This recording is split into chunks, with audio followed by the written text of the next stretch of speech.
Hello there, this is James Scrofty, JS1978, welcoming everyone to another episode of my new podcast series, Art Can Change the World, in which I ask my friends to talk about and share the movies, books, TV shows, and what have you, which they believe share a deeply human message or moral, inspire us to care more, help us to question social norms and moral absolutes, give us a new insight into society's issues and problems, help us to perceive marginalised groups in a new light, or otherwise, no matter how they may do so, help to make the world a better place. And in this episode, I am joined by my friend Nelson, who, as far as I'm aware, doesn't have a public social media presence such as a YouTube channel, but if I'm mistaken, then I'll post the relevant links down in the underbar, and who, rather than recommending a single book, has recommended the work of the science fiction writer who published under the pseudonym of Cordwainer Smith, since after all, everything he ever published under that pseudonym was part of a larger fictional universe. That being the case, then, I have only had the chance to listen to the best of Cordwainer Smith on audible.com in preparation for this podcast. As always, of course, please bear in mind that this podcast will inevitably contain spoilers, and having hopefully made all of that clear for everyone, Nelson, please tell us more about the work of Cordwainer Smith, why more people should read it in your opinion, and how you think it can help to change the world.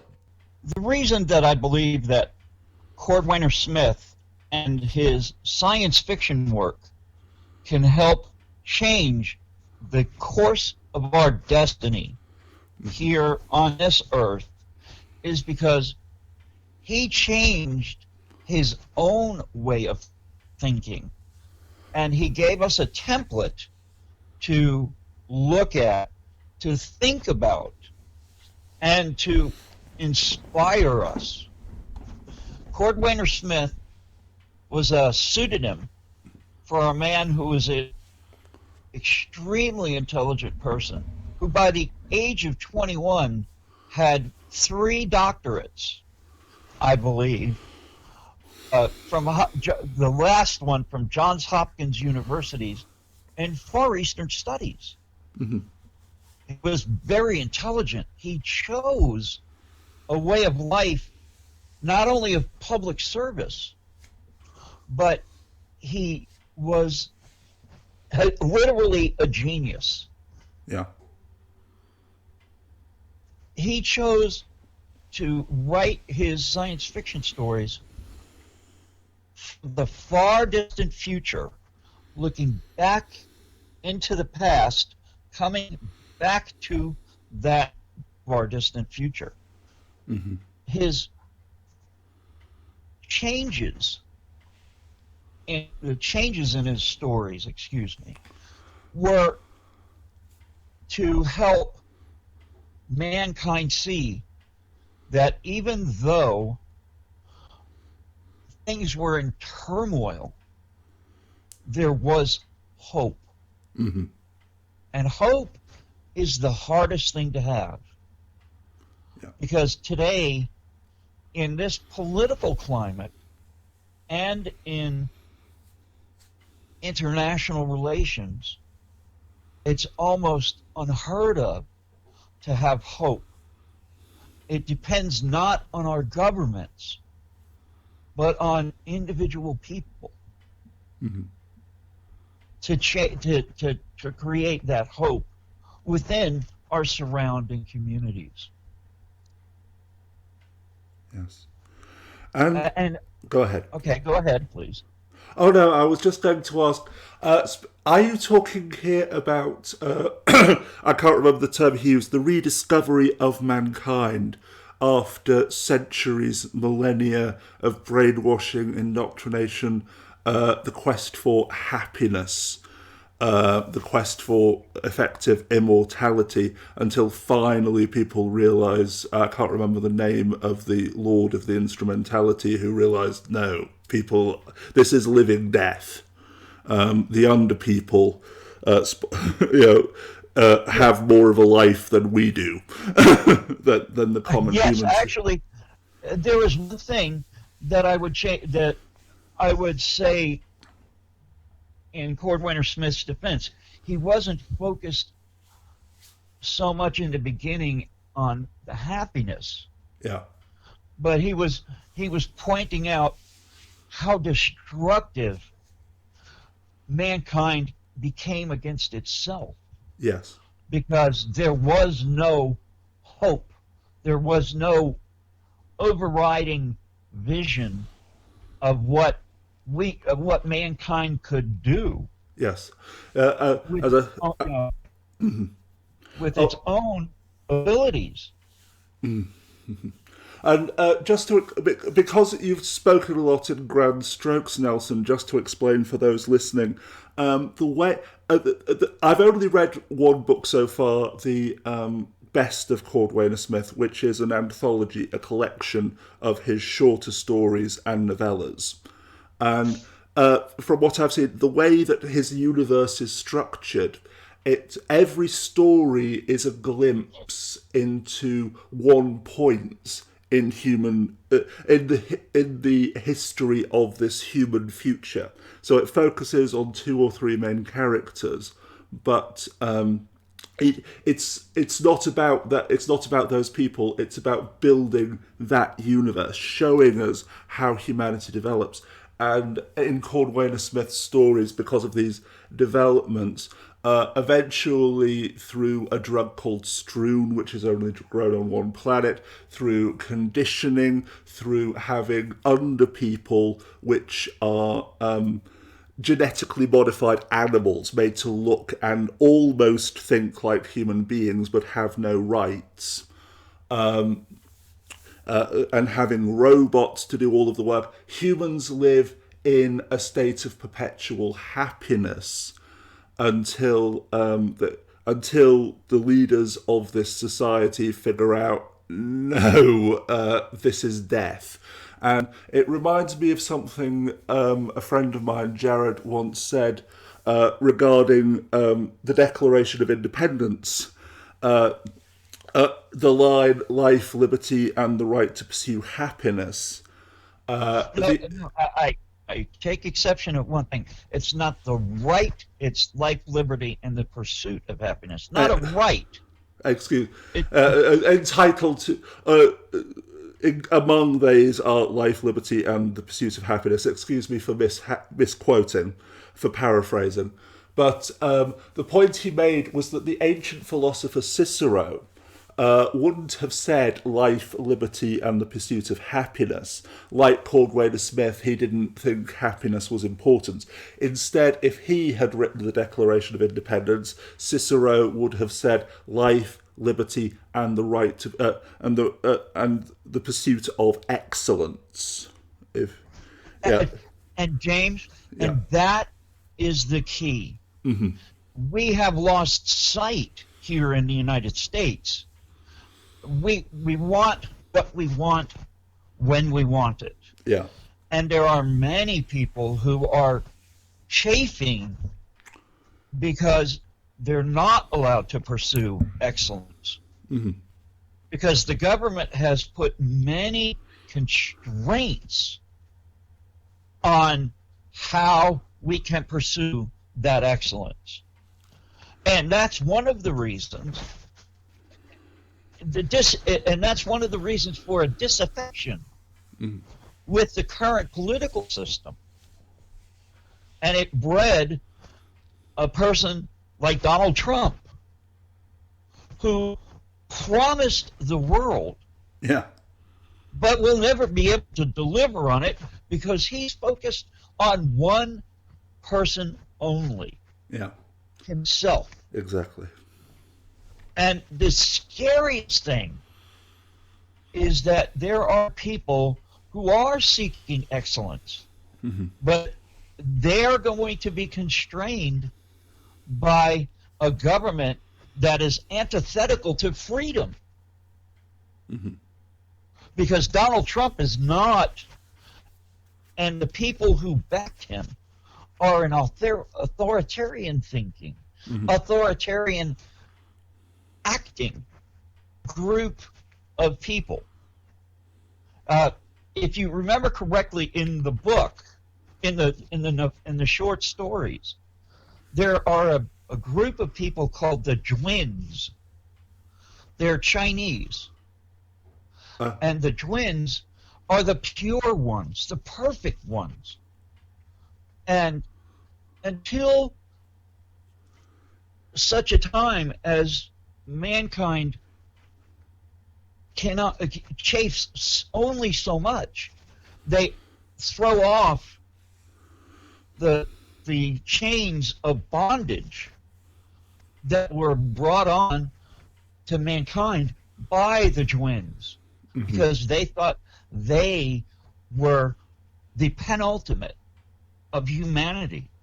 Yeah. And this is what the elitists, the richest among us, think they are. Mm-hmm.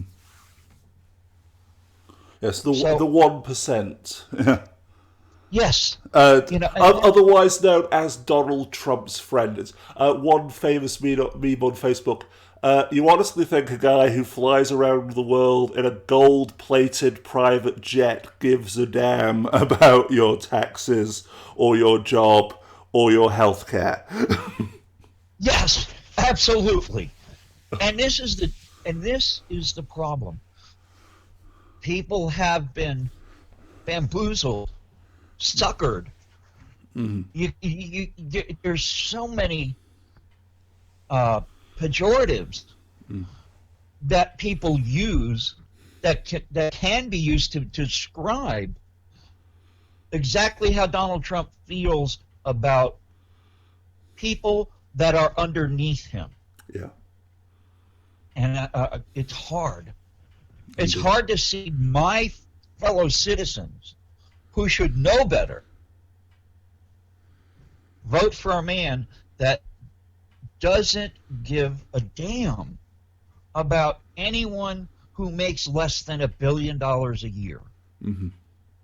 And even he has been a completely unsuccessful billionaire. Yeah, so the two fundamental reasons why he's not...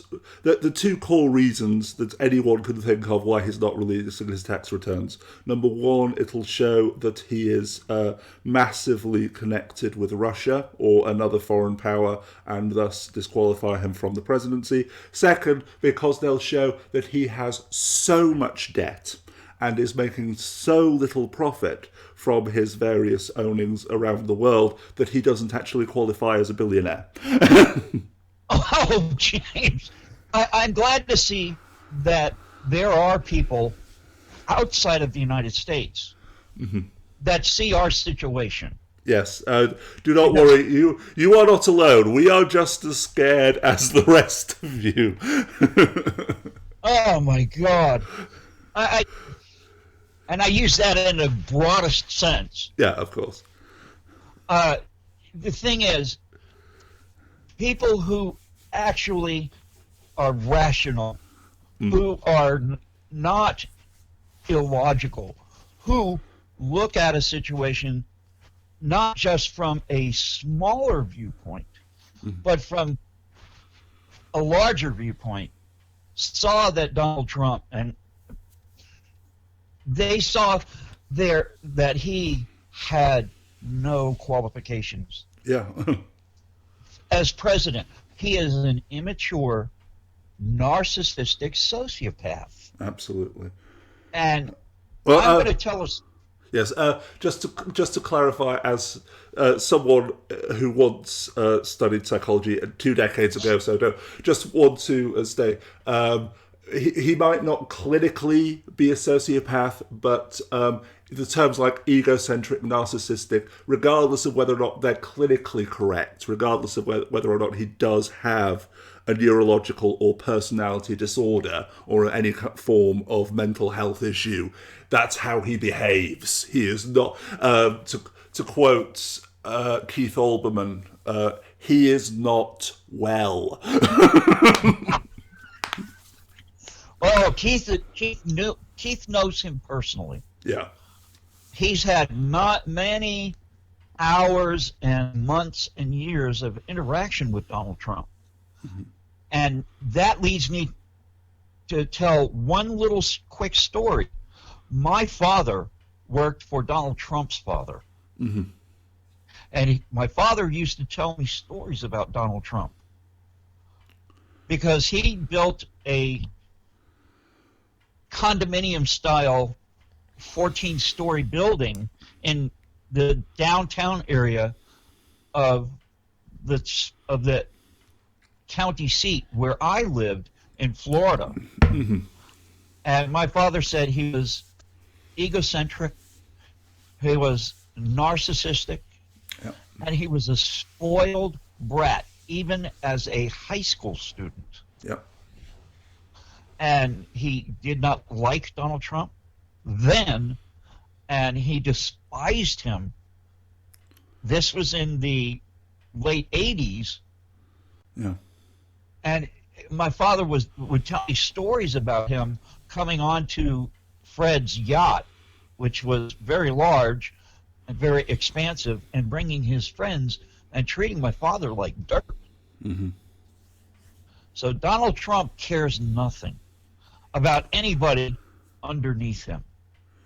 Yes, but I completely agree with you, Nelson. But just want to reel this conversation back to Cordwainer Smith, Absolutely, which was what we're supposed to be talking about. And regardless of whether it's Trump or Brexit in Britain or Marie Le Pen in France, or Duterte in the Philippines. Do you feel that Cordwainer Smith's book was kind of like 1984 by George Orwell? Do you think it was a warning about the rise of authoritarianism, the death of democracy, that people are so interested in their own life, their own comfort, their own security, that they allow oppression? Absolutely. And Benjamin Franklin spoke to that.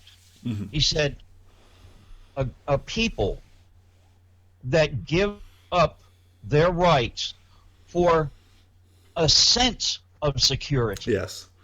deserve neither their rights nor their security. Absolutely.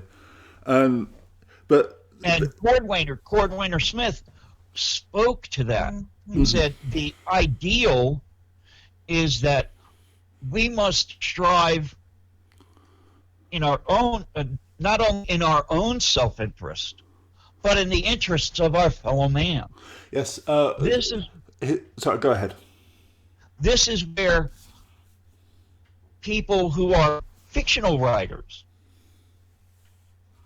can diverge from pure academics. Mm-hmm. They can, in an almost prescient way, describe mankind's future when they diverge from a strict academician's job or duty, which is to describe past or current events. Yeah. I can't remember the name of the story, but the Underpeople Rebellion led by De Jong. That was the Dead Lady of Clowntown. Yes, I thought that was it, but I just wanted to hear you confirm it as a more well informed fan, a more knowledgeable fan. But yes, the line still chills me to the bone. The revolution lasted for, I can't remember the exact quote, but it's something like, the revolution went 120 metres and it lasted 6 minutes and 20 seconds.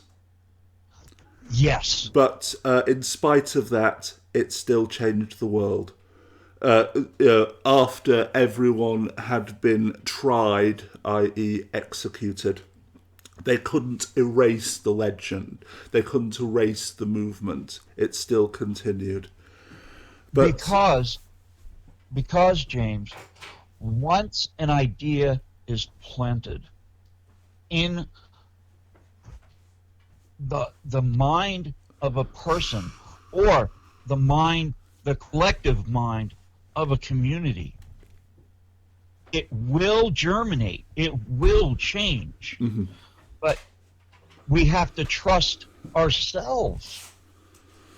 And this is where we've lost that vision. Mm-hmm. We don't trust ourselves.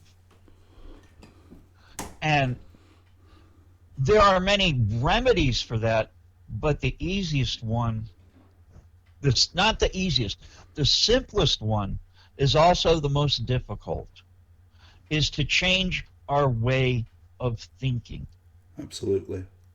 And this is why in the United States, the rich class, I don't call it wealth. The rich class have continually had the agenda of taking out away public schools. Mm-hmm. Because if they can take away public schools, then the poor will not go to school. Yes. The current person who is being tapped as our Secretary of Education is in favor of child labor, is in favor of the poor working from the age of 7 or 8. And she is on record as saying that public schools will be the death of democracy, when it's the exact opposite. Yes. Public schools have kept our democracy. Yes, I did actually think of writing a Facebook post. I never got around to it. How bad is Donald Trump's transition? How bad are his cabinet nominees? If I told you that he'd picked a convicted arsonist and clinically diagnosed pyromaniac to be the head of the fire prevention board, Oh, yeah. And then this you would is the believe me. same. It's not only comparable, but it's the same. Yeah. He has put in place people who believe they are the twins, when they have no idea of the life that other people live, because they are insulated by their riches. Yeah. I find it, I'm incredulous that he chose these kinds of people. No, those are the kind of people he knows. Those are the kind of people he lives with, works with. Those are the only kind of people whose opinion. It's not a question of respect, as I say.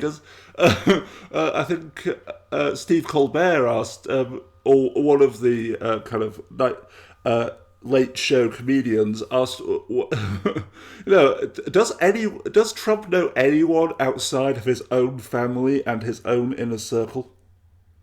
No. Yeah. He refuses, because if he's questioned, that narcissism, that immaturity comes to the fore. He demands not obedience only, but obeisance, which is a word that comes from a way of thinking of people that are lesser than you. Yeah.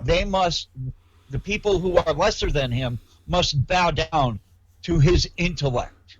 Yeah. He's the greatest. He knows more than all the other people. All hail the Lord of the instrumentality.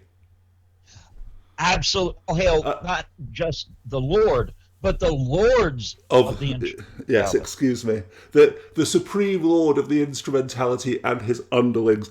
Just to explain that that tongue-in-cheek reference there. The instrumentality being the elite/priesthood which rules the galaxy, the universe that Cordwainer Smith wrote. Oh, it's James. Cordwainer Smith was so prescient, much like Margaret Atwood was in her book, The Handmaid's Tale. I mean, this is a conversation that could go on for years. Absolutely.